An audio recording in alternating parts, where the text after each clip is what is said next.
Okay, here we are at page 1 of the Module 10 quiz that you took in class on Wednesday. Excuse me. We went over this in class today, but just in case you missed something or want to go back over it more slowly, here it is. All right, 1 through 4 are really just about, do you know which side is opposite? Do you know which side is adjacent? Do you know which side is hypotenuse? And do you know which one goes on top of which one? So that partially has to do with SOHCAHTOA. Sine is opposite over hypotenuse. Cosine is adjacent over hypotenuse.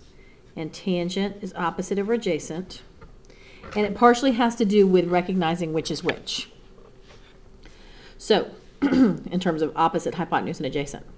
So let me, especially if you have trouble with which one is which one, if you have trouble recognizing this is opposite or this is adjacent, if you've ever gotten it wrong, let me highly suggest that when you see which angle you're going to work with, this one says angle Z, you highlight or something, trace the two sides of Z. Okay, one of them is the hypotenuse. The hypotenuse is the side that's across from the right angle that does not touch the right angle, so this is the hypotenuse. Helpful hint, if all three sides are given, remember the hypotenuse has to be the longest side. So 34 is bigger than 30 or 16. The other side of the angle you're working with is always the adjacent. Okay, so we have hypotenuse and adjacent there. Here's the opposite. Once we have those identified correctly, I go to my SOHCAHTOA and figure out what tan is. Tan is opposite over adjacent, so I'm going to put the opposite over the adjacent. So tan of Z equals 30 over 16. That's really the answer. The only things other than this I could do, I can simplify. Take a 2 out of the top and the bottom. That's the simplified fraction answer. 15 over 8. Changing that to a decimal means just taking that number and changing it to its decimal form. You're not pressing sine or cosine or tangent. You're not pressing any of those or the second ones. You're just doing 15 over, which means divided by 8. 1.875. You could also do it as a fraction and then change it to a decimal. 1.875, it says to round to the hundredths. Always make sure you read which one this says, and that's 1.88. All right, number 2, cosine of Z. Here are the two sides of Z. One of them is the hypotenuse. It's the one that doesn't touch the right angle, so that's this one right here. The other one is the adjacent. This is the opposite. Cosine uses adjacent and opposite. So I'm going to say cosine of Z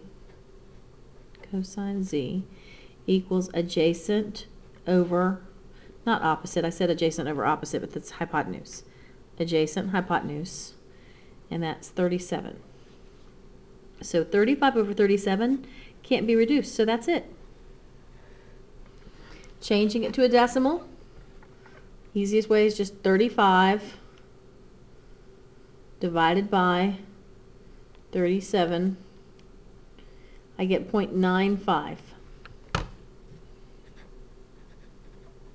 Remember, if at any time you need to pause or replay part of a video, go ahead and do that. Sine of C. If I'm going from angle C, those are my two sides of the angle. This one is the hypotenuse. This one is the adjacent. Okay, this one is the opposite. Sine is opposite over hypotenuse. So 9 over 41. Again, cannot be reduced. It can only be changed to a decimal. So 9 divided by 41 gives me 0.219, which is 0.22.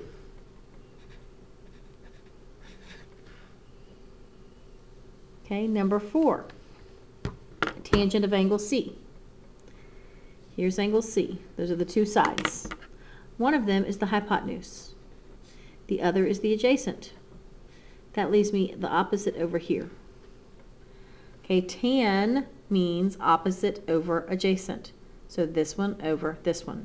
So 21 over 20. That's the fraction form. Changing it to a decimal means 21 divided by 20, which is just 1.05.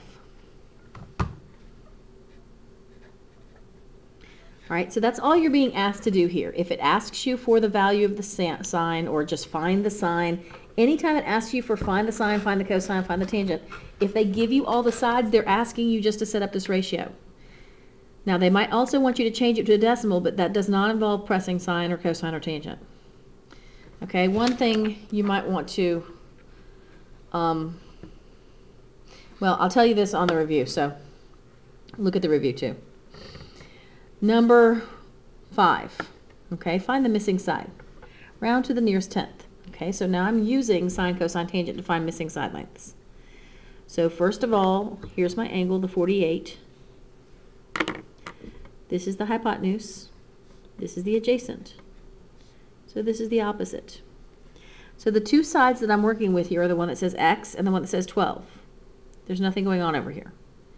So x is hypotenuse and 12 is opposite. So I come back up here and I go opposite and hypotenuse is sine. So I'm going to use the sine function. So I say sine 48 equals opposite over hypotenuse. Don't automatically put the x on top. You got to put the opposite on top no matter which one it is. These are the ones where I cross multiply.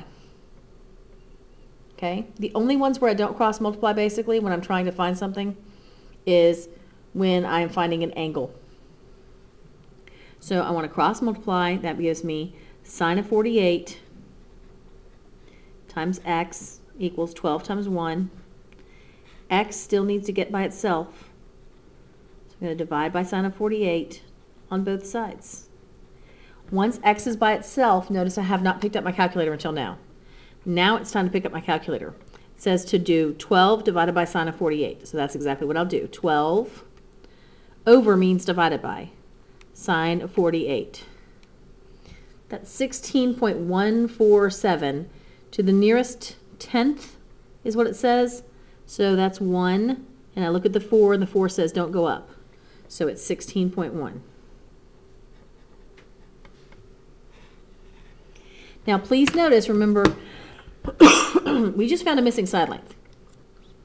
If this was problem 9 or 10 on this quiz, where it said solve the triangle, then I would keep going. I would say, okay, I got one side, here's 16.1, now I have to find this other side, or now I have to find this other angle.